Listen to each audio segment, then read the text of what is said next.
Update. My boss told me I was fired as an April Fool's joke. It backfired spectacularly. Original post. My boss told me I was fired as soon as I got to work. I laughed and walked off. I spent the next 2 hours shutting down my station and packing my stuff. I even destroyed my client list. Mine was the largest in the branch. When I got home about 3 hours later, he called me. Boss. Hey Z, where you at? I can't find you in the office. Me. You fired me. Why the heck would I be at work? Boss. It's April Fool's. It was a joke. Get back in here. Me. No. You clearly said I am fired. I'll be taking unemployment for a few months and filing a complaint with HR. He lost his mind, and I just hung up on him. It's not freaking funny, and I'm taking a vacation and riding the wrongful termination train. He's called me 10 times, and I think HR is calling me now. Now for the top comments before reading the update. And on that day, the boss learned what it truly means to be the April Fool. It was at that moment he realized he was the biggest fool of all. Enjoy your unexpected vacation. I sincerely hope between HR and whatever lawyer you hire, you get a nice fat payout and a better work environment in the future. A nice side bonus to this is that your boss is probably going to get mad amounts of grief from his bosses and from HR as well. We're proud of you, OP. F that joke, dude. Nothing funny about that, especially when the majority of these BS jobs are at will and you can be fired for no reason. I hope that company burns. You deserve better, OP. I know it. I was looking for a reason, and he gave me one, with pay. This is why I hate April Fool's Day. It's a day when people who are not funny 364 days of the year suddenly think they're hilarious. I had a manager. It was his first attempt at managing people who would constantly joke with everyone. But once he was promoted to manager, his default response to someone making a joke at his expense was to say they were fired. Trust me, it's a joke that is not funny 365 days a year. When you actually have the power to fire someone, it's not a funny joke. A peer or someone who definitely has zero authority to do so? Maybe. That could possibly be funny under the right circumstances. A peer or someone who definitely has zero authority. Bingo! Coworkers can be sarcastic with each other, especially if it fits the environment. But that's because they possess no power, so who cares what they say? I think where it starts is, managers take for granted the fact they can ruin someone's life. They're only told to maximize profits and never reminded they're managing people. I'm in school for social work, and half the schooling is just drilling into people that authority isn't a luxury, so much as a burden. You're liable for people. Your direct actions create a real and immediate impact on their lives. And as a result, professionalism is way more important when in authority. Plus, I think for a lot of funny bosses, it's not so much trying to joke around as it is reminding themselves they're in charge and can say whatever they want. Edit. Geez, thousands of replies and hundreds of DMs. I'm gonna fall asleep soon. I have a remote meeting with HR tomorrow, and I'll also be talking with a few other people in the company too. I'll post an update soon. Stay safe. Edit 2. I'll make an update in about 4 hours. Apparently, a chunk of my colleagues walked out after he yelled at a few of them last night. Boss has been put on leave.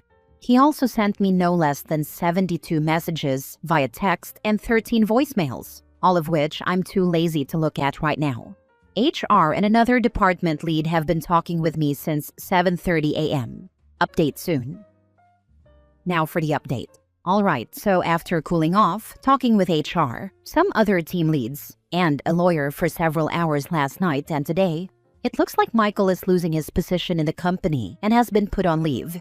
He's being replaced by somebody from my team. The other people he ran off are coming back and getting a raise for staying. I am being shuffled to another team, getting a $5.15 raise and 4 bonus weeks of vacation.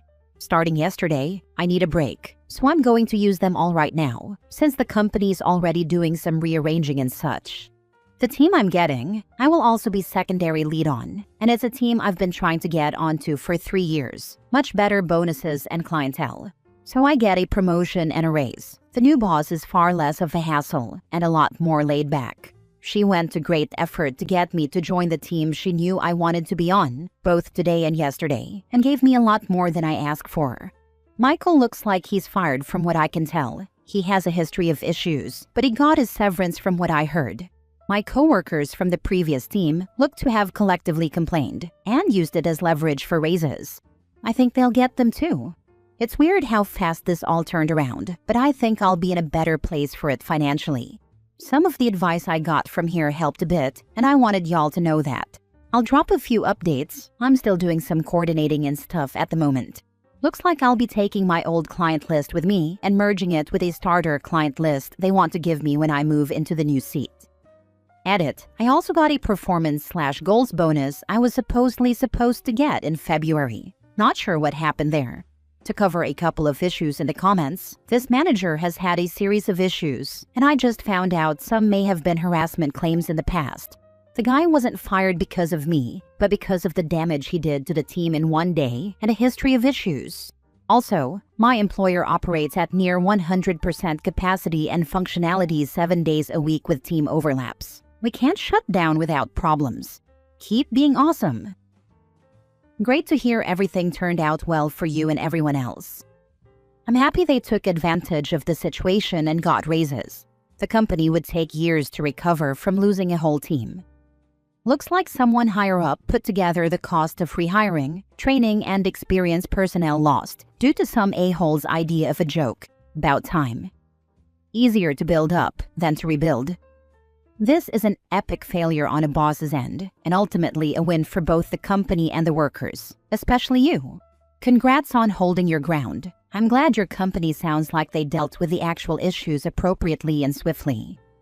The company was smart, turned a crap show into an opportunity to dump that idiot, restructure, reward the team, and build loyalty. Good on them and glad it worked out so well. Good point. Now it at least looks like they were watching out for the workers. Yeah, it's probably just CYA, but it sounds like everyone wins anyway, so take it. More places need to start understanding that the workers are more important than the bosses. Next story, update. Constantly try and make my job harder? I'll make yours take even longer. Original post. I, 28 female, work in insurance billing for a few big medical facilities in my area, and one of my daily tasks is to save and download remits from a program daily. I've been at this company for a little over 3 years now, and I know how to do my job, and I do it pretty well. There is this woman, we shall call her Jane, around 51 female, who is always trying to make things hard for me or get me fired. There's a set of 4 cubicles where I, another employee, and Jane sit, and there's a printer in the other cubicle. She's lied to higher-ups about me sleeping at my desk, wasting time, playing on my phone, just overall anything she could come up with to make me look bad. She's yelled at me for turning the lights off on her, which I really didn't know she was in the office because she always runs out first at go time. I apologized to her, and she just kept trying to go off and brought it into the parking lot. I just ignored her and kept walking, but that turned into a meeting with the office manager, my direct supervisor, Jane, the other employee, and myself. Long story short, I basically told her I didn't understand where all the animosity was coming from. I'd been working here for 2.5 years at that point. She looked at me and said that I got her in trouble my second week of ever being there because she told me something about a job I had no idea about, and I asked my direct supervisor, who was training me, after she told me how to do something. And come to find out, that's why she doesn't like me. I didn't go out of my way to get her in trouble or anything. I was just confused, so I asked a question. I did apologize to her in the meeting, but she just ignored me. Fast forward a week and I'm sitting at my desk when she comes up to me to say that she accepted my apology. Then she starts printing out Bible verses and scriptures to put on her corkboard about forgiveness and how it's not for the other person, it's for yourself. She's literally the meanest person that works here, but she's got that holier-than-thou mentality. That makes her think she's the best thing since sliced bread. I think I just needed to provide a bit of context. Now on to the malicious compliance. So, I save and download remits for a few different clients every morning. Mondays are my busiest days for this because I have to pull them from different sites and a program that sends them to us electronically. Jane does billing for one of the same clients I pull remits for. She needs the remits to make deposits and whatnot. It usually takes me anywhere from 1.5 to 2.5 hours to complete this for all the clients. And because of what comes through Friday and over the weekend, she needs them first thing in the morning. Apparently, Jane has complained that I keep messing them up when I save and download them. I know I'm not. I triple-check myself. I received an email last week stating that Jane was complaining again, so I decided Monday would be the day that I did things a bit differently. I came in, and instead of doing Jane's client first, I did the other 4. Then I took my time with Jane's because I had to make sure every letter and number was 1000% correct, because she needs them to be. I didn't want her to be upset, haha. She was waiting for all the remits for a deposit, so instead of the deposit getting done at 8:30, it just didn't get done until the next day. I've been doing hers last since Monday, and I don't know if anything will be said about me taking longer, but I have to do as I'm told and make sure it's correct, right? Laughing my butt off. Now for the top comments before reading the update. A meeting with the office manager, my direct supervisor, Jane, the other employee, and myself. Long story short, I basically told her I didn't understand where all the animosity was coming from. Did you bring up her constant lying to get you in trouble? From what you wrote above, she admitted hostility, which would be an admission of her making a hostile workplace for you. That was the time to air everything out. I did. I'm usually a very quiet person, and I'm used to people just walking all over me, but I said what I wanted to say in the meeting. I did ask her why she was doing all of these things, and she just sat there the whole time like she was annoyed and didn't answer the question. What would happen if you CC'd them to your or her supervisor, so that they could see themselves that there are no errors? I usually save the files to specific drives for my coworkers, but that's a great idea to screenshot what I save to cover my own behind. Always CYA in such circumstances. Over time, this could lead to enough evidence to get her reprimanded or fired. The burden of proof is on her, not you. Please help me improve by showing me the specific mistakes that I have made.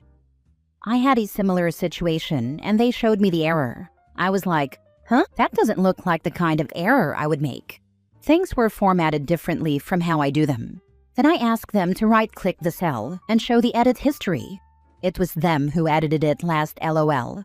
I nodded my head and asked if they would stop using my initials for their work. Now for the update. So, as of today, Jane is no longer an employee at my company. Since posting here, I've continued to take my time with the remits. But I ended up taking a couple of days off because I was sick. Last week and this week while working with her, she made multiple backhanded comments about me being sick and had another employee drown the office with Lysol.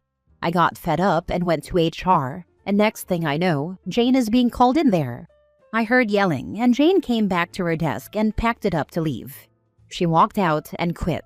I think my using the words hostile work environment and lawsuit played a part in it. I wish I could say this was because of my malicious compliance, but I'm happy with the result nonetheless.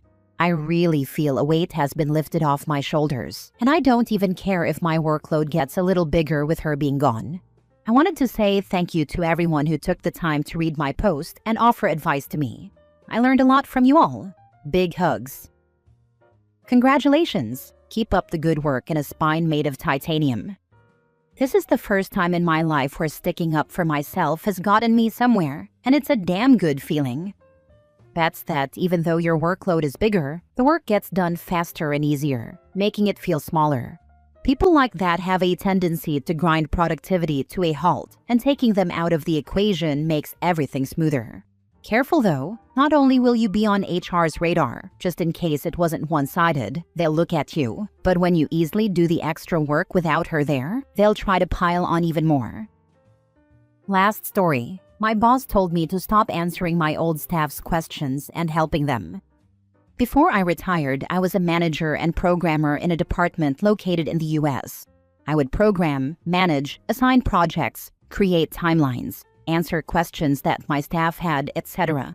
The company I worked for decided to consolidate the US and UK programming departments, and the new boss decided to have only managers in the UK oversee the programmers in the US.